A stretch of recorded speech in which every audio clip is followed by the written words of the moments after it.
வணக்கம். துன்பங்கள் கழிந்து இன்பங்கள் பிறக்க அனைவருக்கும் இனிய போகி பண்டிகை நல்வாழ்த்துக்கள். இன்றைய தலைப்புச் செய்திகள்.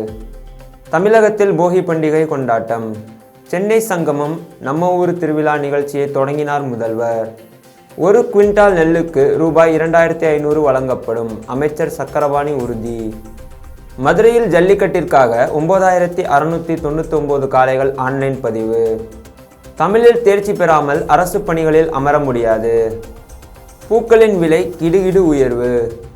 குடக்கனாறு அணையில் இருந்து தண்ணீர் திறப்பு. புகையில்லா போகி கொண்டாடும் ஈரோடு மாநகராட்சி. இன்றைய காய்கறி விலை. வானிலை அறிக்கை. செய்திகள் வாசிப்பது யுவனேஷ் சாத்தப்பன். தமிழ்நாடு முதலமைச்சர் மு.க. ஸ்டாலின் அவர்கள் நேற்று சென்னை தீவுத்திடலில் தமிழ் மண்ணின் கலைகளை களிப்போடு கொண்டாடும் வகையில் சென்னை மாநகரில் 40 வகையான கலைகளுடன் கலை பண்பாட்டுத்துறையின் சார்பில் நடத்தப்படும் சென்னை சங்கமம் நம்ம ஊர் திருவிழாவை தொடங்கி வைத்து கலை நிகழ்ச்சிகளை பார்வையிட்டார். இதில் பல அமைச்சர்கள் மற்றும் அலுவலர்கள் கலந்து கொண்டனர். உழவர்கள் பயன்பெறும் வகையிலான பல்வேறு திட்டங்களை தமிழ்நாடு அரசு செயல்படுத்தி வருகிறது. அதன்படியே சென்ற ஆண்டு முதல் சன்னரக நெல்லுக்கு 2160 ரூபாய், பொது ரக நெல்லுக்கு 2115 ரூபாய் என உயர்த்தி வழங்கப்பட்டு வருகிறது. மேலும் 1 குவிண்டால் நெல்லுக்கு வருகின்ற காலத்தில் 2500 ரூபாய் வழங்குவதற்கு மாண்புமிகு முதலமைச்சர் அவர்கள் நடவடிக்கை எடுப்பார்கள் என்று உணவுத்துறை அமைச்சர் ஆர். சக்கரபாணி சட்டசபையில் உறுதியளித்தார்.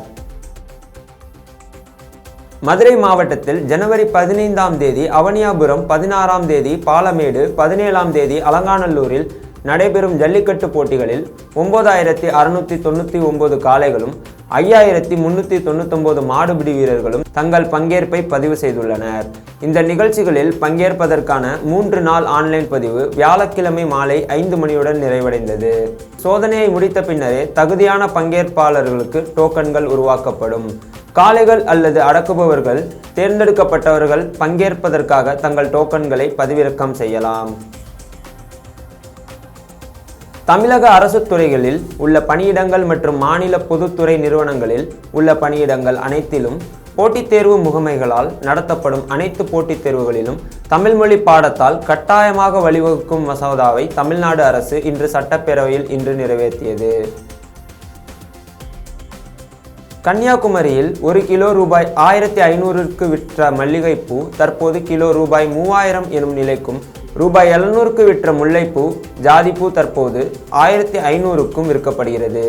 இதே போல ஒவ்வொரு பூக்களின் விலையும் கணிசமாக உயர்ந்துள்ளது. குமரி மாவட்டம் மட்டுமல்லாது கரூர் மாவட்டம், பழைய வேலூர் வட்டார பகுதி, திருப்பூர் பகுதி ஆகிய பிற பகுதிகளிலும் பூக்களின் விலை உயர்ந்துள்ளது. இந்த வட்டார பகுதிகளில் விளையும் பூக்களை ஏலச்சந்தைக்கு கொண்டு வந்து ஏலம் விடுகின்றனர். மல்லிப்பூ, பிச்சிப்பூ ஆகியவற்றை தொடர்ந்து முல்லைப்பூ, சம்பங்கி, செவ்வந்தி, கனகாம்பரம், ரோஜா, துளசிக்கட்டு ஆகியனவும் அதிக விலைக்கு விற்பனை செய்யப்படுகிறது.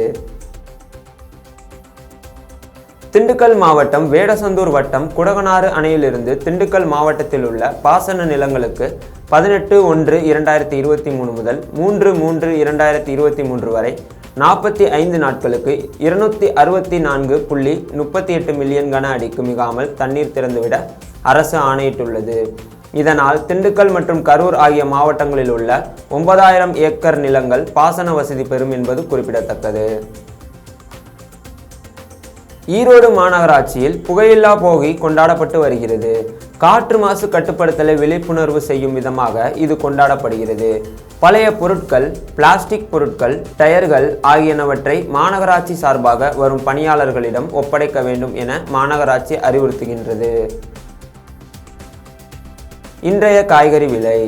தக்காளி கிலோ ரூபாய் 17க்கும், உருளைக்கிழங்கு ரூபாய் 30க்கும், பெரிய வெங்காயம் ரூபாய் 30க்கும், சிறிய வெங்காயம் ரூபாய் 80க்கும், வெண்டைக்காய் ரூபாய் 100க்கும், பச்சை மிளகாய் ரூபாய் 30க்கும், தேங்காய் பெரியது ஒன்று 25 ரூபாய்க்கும், கேரட் ரூபாய் 30க்கும், காலிஃப்ளவர் ரூபாய் 30க்கும், கத்தரிக்காய் ரூபாய் 35க்கும், பீட்ரூட் ரூபாய் 30க்கும் விற்கப்படுகிறது.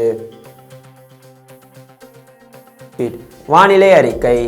தமிழ்நாடு, புதுவை மற்றும் காரைக்கால் பகுதிகளில் வறண்ட வானிலை நிலவக்கூடும். ஓரிரு இடங்களில் அதிகாலை வேளையில் லேசான பனிமூட்டத்திற்கு வாய்ப்புள்ளது. உள் மாவட்டங்களில் குறைந்தபட்ச வெப்பநிலை இயல்பை விட 2 முதல் 3 டிகிரி செல்சியஸ் குறைவாக இருக்கக்கூடும். மீனவர்களுக்கான எச்சரிக்கை ஏதுமில்லை. மேலும் விவசாயம் சார்ந்த தகவலை விரிவாக அறிந்திட தமிழ் கிருஷி ஜாகரன் வலைதளத்தை காணுங்கள். நன்றி.